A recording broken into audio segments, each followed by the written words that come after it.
오늘 보실 하나님 말씀은 이사야 51장 17절부터 23절입니다.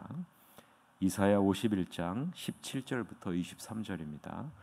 여호와의 손에서 그의 분노의 잔을 마신 예루살렘이여 깰지어다 깰지어다 일어설지어다 내가 이미 비틀거름 치게 하는 큰 잔을 마셔 다 비웠도다.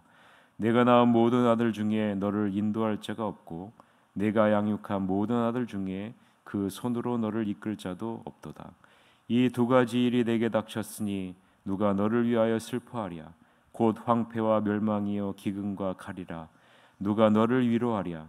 내 아들들이 곤비하여 그물에 걸린 영양같이 온 거리 모퉁이에 누웠으니 그들에게 여호와의 분노와 내 하나님의 견책이 가득하도다. 그러므로 너 곤고하며 포도주가 아니라도 취한 자여 이 말을 들으라. 내 주 여호와 그의 백성의 억울함을 풀어주시는 내 하나님이 이같이 말씀하시되 보라 내가 비틀거름치게 하는 잔 곧 나의 분노의 큰 잔을 내 손에서 거두어서 내가 다시는 마시지 못하게 하고 그 잔을 너를 괴롭게 하던 자들의 손에 두리라.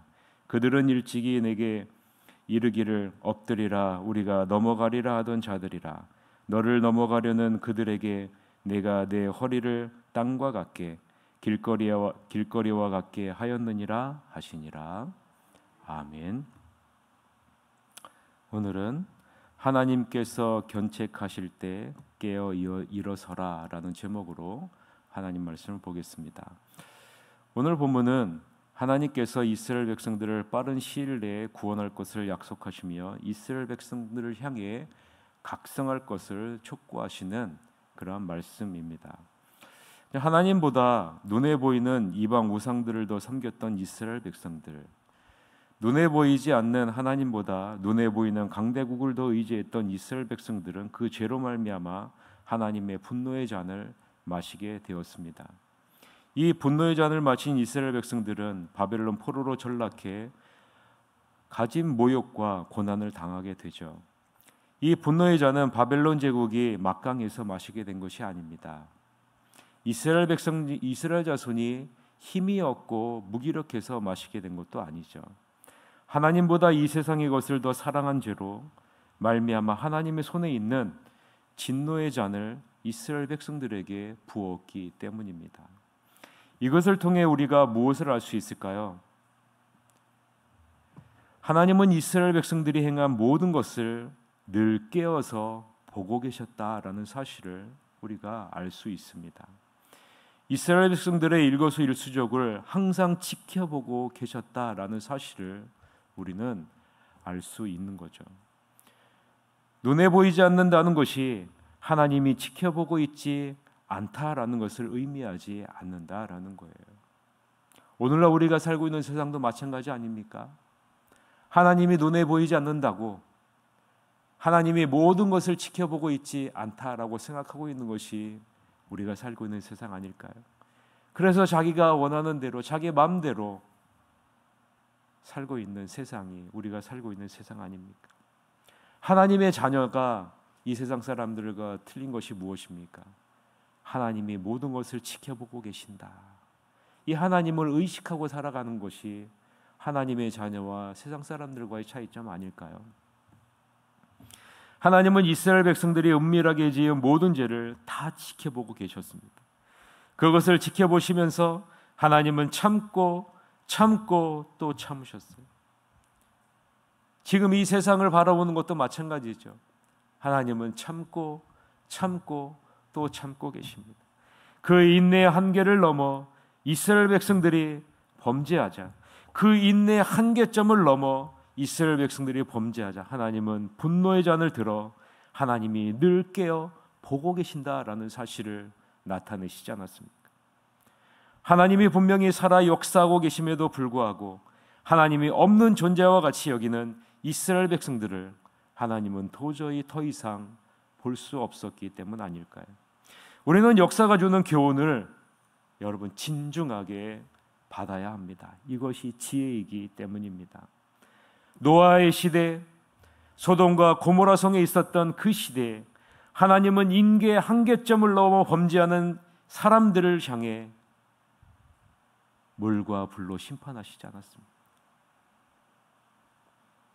하나님을 물질만도 못한 존재로 여기고 사람이 만든 우상만도 못한 존재로 여기고 하나님이 창조한 태양보다 못한 존재로 여기는 시대의 사람들에게 하나님은 참고 또 참고 또 참으셨어요. 그러나 그 한계점을 넘어갔을 때 하나님은 분노의 잔을 부으시지 않았습니다. 이스라엘 백성들에게도 마찬가지입니다. 지금 우리에게 중요한 것이 무엇입니까? 나는 정말 하나님을 인정하며 하루하루를 살아가고 있는가? 나는 정말 하나님을 의식하며 하나님을 살아가고 있는가? 여러분, 이것이 정말 중요한 겁니다. 이스라엘 백성들은 하나님이 잠들어 있다고 생각했어요.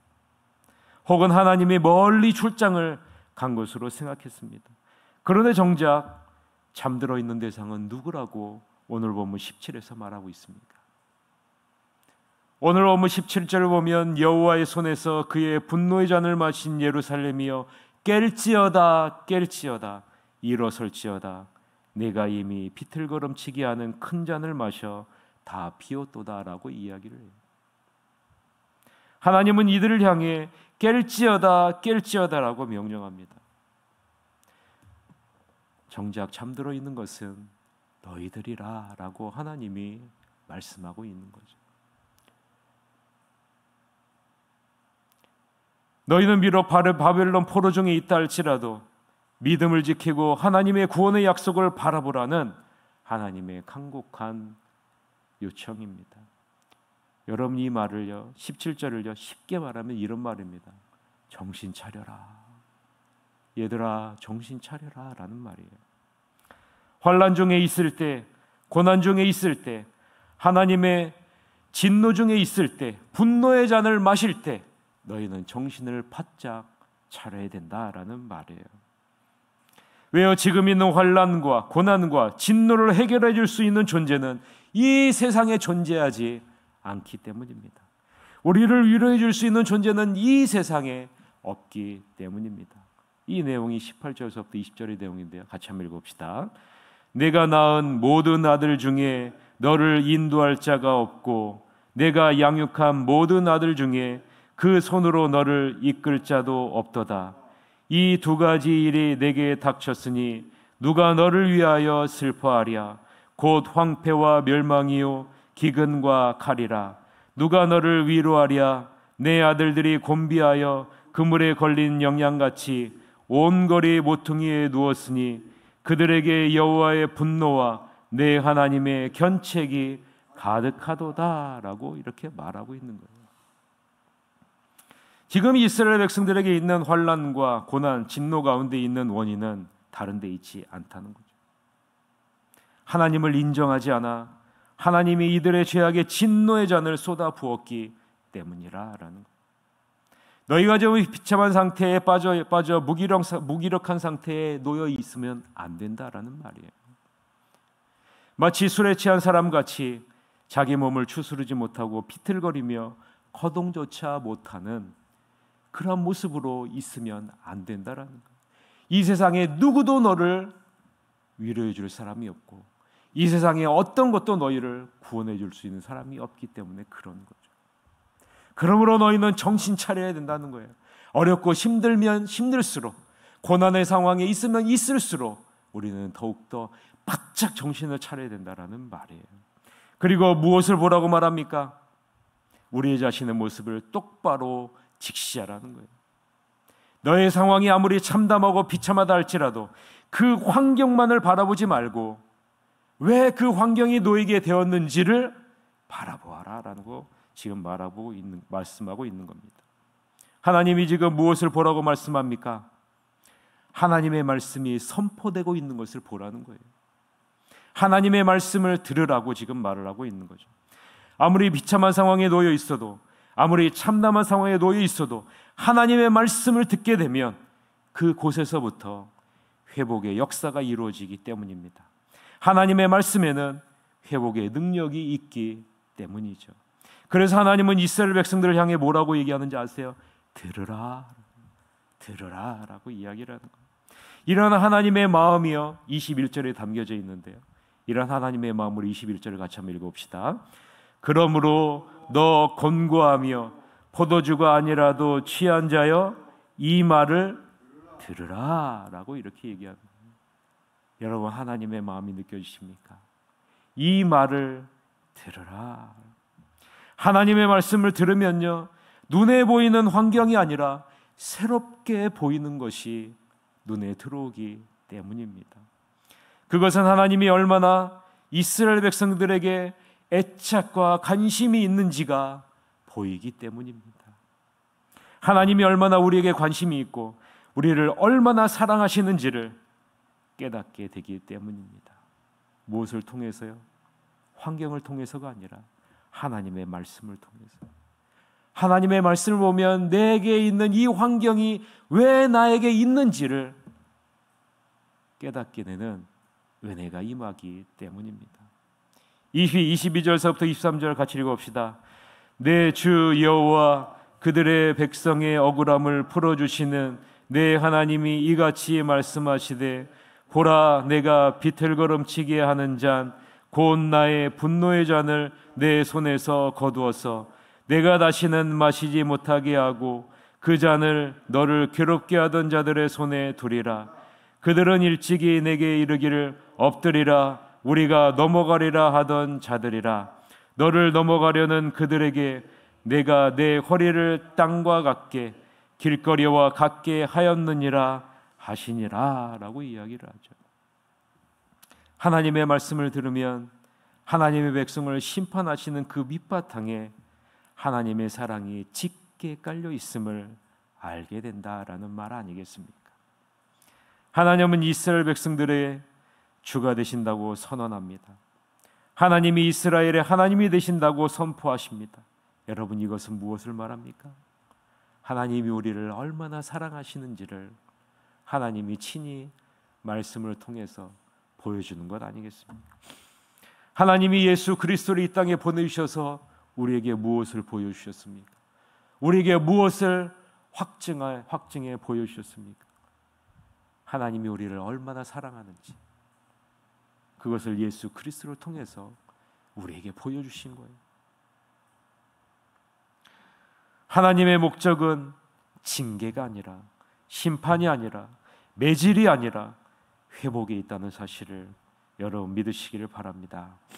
우리가 하나님의 백성으로 바로 서기를 간절히 바라는 하나님의 마음이 진노의 잔을 쏟아부으는 하나님의 그 손길 안에 담겨져 있는 것입니다. 하나님이 22절 23절에 뭐라고 말씀합니까? 예루살렘의 수치를 가져다 준 그 하나님의 능력이 이번에는 정반대로 예루살렘의 원수들을 향하게 될 것이다 라고 말하고 있지 않습니까? 이스라엘의 죄악을 심판하는 도구였던 바벨론의 죄악과 교만을 하나님은 가만히 두고 보시는 분이 아니라라는 말 아니겠습니까? 하나님은 이제 모든 진노의 잔을 거두고 다시는 괴로움을 당하지 않게 할 것을 선언합니다. 이스라엘의 죄악을 심판하는 하나님의 마음이 얼마나 아팠는지 이것을 통해서 보여주고 있는 것 아니겠습니까? 여러분, 이 사실을 오늘 꼭 기억하시길 바랍니다. 우리가 하나님을 인정하지 않을 때, 우리가 하나님의 말씀에 불순종할 때, 우리가 하나님을 의식하지 않을 때, 우리가 이 세상의 것을 더 의지할 때 하나님의 마음은 심히 아프다는 사실을 여러분 꼭 기억하시기를 바랍니다. 하나님보다 눈에 보이는 물질을 더 의지할 때 하나님의 마음은 찢어지는 겁니다. 눈에 보이는 환경에 취해 비틀거릴 때 하나님은 너무나 슬픔에 잠기는 거죠. 그래서 하나님은 우리를 향해 뭐라고 얘기합니까? 깰지어다, 깰지어다. 이 새벽에 늘 깨어 있도록 기도하시는 여러분이 되시기를 바랍니다. 그래서 하나님의 말씀에 귀를 기울여 하나님이 얼마나 나를 사랑하시는지 바라보는 오늘 하루 되십시오. 그러면 인자하신 하나님이 여러분의 삶을 놀라우신 은혜의 손길로 인도해 주실 것입니다. 그 은혜를 풍성하게 누리는 하루 되시기를 주님의 이름으로 간절히 축원합니다. 이 시간에 같이 한 목소리로 통성으로 기도합시다. 하나님, 이 세상 사람들과 우리가 다른 점이 하나님이 우리를 지켜보고 계신다는 사실, 하나님이 지금도 모든 역사를 주관하고 계신다는 사실을 인정하는 것입니다. 하나님, 주님을 의식하고 오늘 하루도 주님을 바라보면서 살아갈 수 있도록 이끌어 주시옵소서. 그리고 하나님의 나를 얼마나 사랑하시는지를 늘 인식하며 오늘도 그 사랑에 보답하는 복된 하루가 될 수 있도록 이끌어 주시옵소서라고 다 같이 우리가 통성으로 기도하시러 가도록 하겠습니다. 기도하시겠습니다.